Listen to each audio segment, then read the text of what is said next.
Então, a gente vai começar aqui com uma pergunta para o professor Murilo Zerbini. Professor Francisco Murilo Zerbini é professor da UFV, PhD em fitopatologia pela Universidade da Califórnia e faz parte do Comitê Executivo Internacional de Taxonomia de Vírus. Bem, professor, boa noite. Agradecer por ter aceitado o convite. Foi meu professor na Universidade Federal de Viçosa, ainda estava na graduação, um prazer tê-lo aqui. Professor, no dia 8 de junho, Maria Wen, a chefe da Unidade de Doenças Emergentes da OMS, Organização Mundial da Saúde, disse que é, entre aspas, pouco provável que pacientes assintomáticos do novo coronavírus estejam impulsionando a disseminação da Covid-19. Tal disseminação seria muito rara, de acordo com os dados da instituição.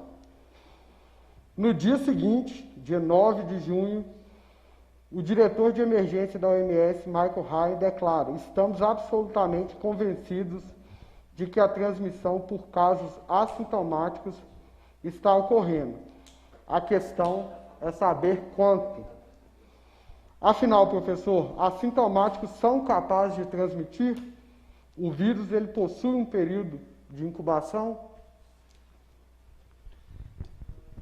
Ok. Primeiramente, boa noite aí ao Renan e a todos os colegas aqui presentes.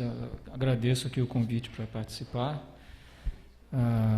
Agradeço aí aos organizadores. Você começou com uma pergunta, me jogou uma casca de banana aqui, né? Porque a própria OMS passando informações conflitantes, né? Eu acho que uma coisa que a gente vai falar muito aqui essa noite, e eu vou provavelmente repetir isso várias vezes aqui, é que ainda tem muitas perguntas sem resposta. E eu reconheço que isso é uma fonte de ansiedade muito grande para todo mundo. As pessoas querem respostas, né, para perguntas. Às vezes as perguntas são simples, mas infelizmente a gente ainda não tem resposta. A Covid é uma doença nova, ela tem ela tem cerca de 6 meses de existência, né? Há 6 meses atrás a gente não sabia que isso existia. E hoje a gente tem aí 11 milhões de casos no mundo, 500 mil óbitos, num tempo pequeno. Mas, então, se aprendeu muito ao longo desse tempo, em relação ao vírus e em relação à doença. Mas ainda tem muitas perguntas sem resposta, né? E essa questão da transmissão dos assintomáticos é uma dessas perguntas que a gente ainda não tem muita certeza.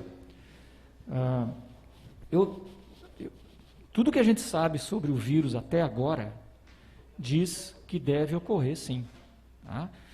Porque, inclusive, a gente que está envolvido nos testes, a gente tem visto resultados de testes positivos com alta carga viral de pessoas sem sintomas, assintomáticos, que nunca desenvolvem sintomas, tá? Então, isso diz para a gente que essas pessoas devem ser capazes de transmitir o vírus, sim. A OMS primeiro falou que não, no dia seguinte desmentiu, né? Se contradisse e falou que deve existir. Um estudo científico detalhado, comprovado, mostrando se existe ou não, ainda não está disponível, e esse é o problema, né? A gente fica baseando essas opiniões em situações pontuais. E as situações pontuais, muitas vezes, são justamente isso, situações pontuais que não representam, né, o que realmente acontece. Além disso, não existe muito provavelmente não vai existir uma resposta única para essa pergunta. Vão haver aqueles assintomáticos que têm uma carga viral alta e, portanto, vão ser transmissores. Vão haver aqueles assintomáticos que vão ter carga viral baixa e talvez não transmitam. Deixa eu te dar um exemplo, esse sim, documentado cientificamente e não questionável. Em 2003 houve a epidemia de SARS, principalmente em Hong Kong. Espalhou para outros países, mas o epicentro, realmente, o grande número de casos foi em Hong Kong, causado pelo SARS-CoV, um primo do SARS-CoV-2, né, que causa a Covid-19. O SARS-CoV, ele gerou, foram 8 mil e poucos casos no mundo inteiro. 8 mil, a diferença, né? Em compensação com uma mortalidade muito maior. Mas desses 8 mil casos, quase a metade foi rastreada para um único doente. Essa única pessoa ficou hospedada num hotel em Hong Kong durante 3 dias e quase 4 mil casos foram rastreados para essa pessoa, tá? Que é o que eles chamam de um super espalhador. E muitas vezes esses super espalhadores não apresentam sintomas. No caso da SARS mesmo foi o caso. Então, desculpa, respondendo a sua pergunta de forma mais simples, né? A gente ainda não tem certeza, mas provavelmente os assintomáticos transmitem sim. Tá? Esse é o ponto. Ok? Sim. Me desculpa se a resposta foi meio... Existe um período de incubação? Existe. Bom, claro, o assintomático nunca apresenta... O que é o período de incubação? Né? O período de incubação é aquele tempo entre a infecção, a pessoa se tornar infectada e apresentar sintomas. Isso é o que a gente chama de período de incubação. Tem muitos casos assintomáticos que o período de incubação ele nem ocorre. Mas aqueles que desenvolvem sintomas, ele varia aí. O Fernando pode até me ajudar, talvez é mais a área dele. Em torno de 3 a 5 dias, né, Fernando? 3 a 5 dias quando apresenta os sintomas. Ok. A síndrome respiratória aguda grave, SARS, e a síndrome respiratória do Oriente Médio, MERS, também foram doenças causadas por espécies de coronavírus. O que difere o novo coronavírus em relação aos demais? Agora você entrou na minha área, agora eu fico mais à vontade para te responder. Tá?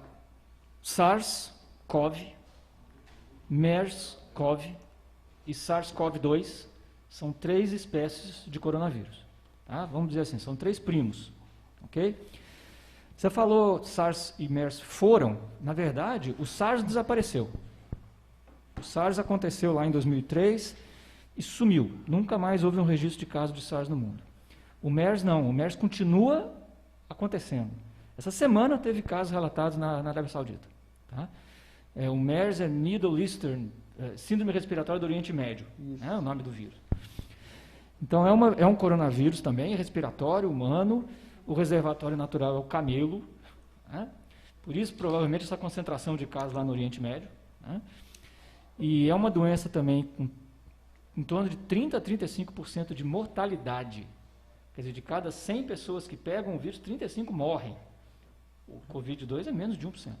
Né? O antigo vírus. Então, hoje mesmo eu estava lendo um artigo falando que se a gente tivesse uma doença com a transmissibilidade da Covid-19 e a mortalidade do MERS, era apocalíptico, né? Imagina. Infelizmente, essa combinação não apareceu ainda.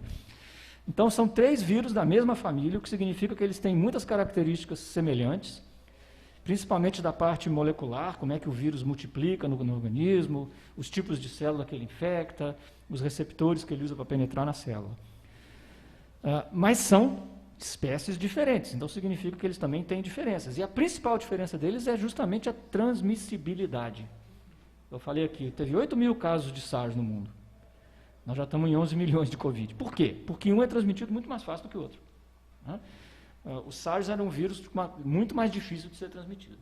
Pergunta talvez tem que ser essa, então. Né? Por que ele é mais transmissível? Eu sabia que você ia fazer essa próxima pergunta. Por que um é mais transmissível do que o outro? Essa é uma daquelas perguntas sem resposta ainda. Muito frustrante isso, mas é.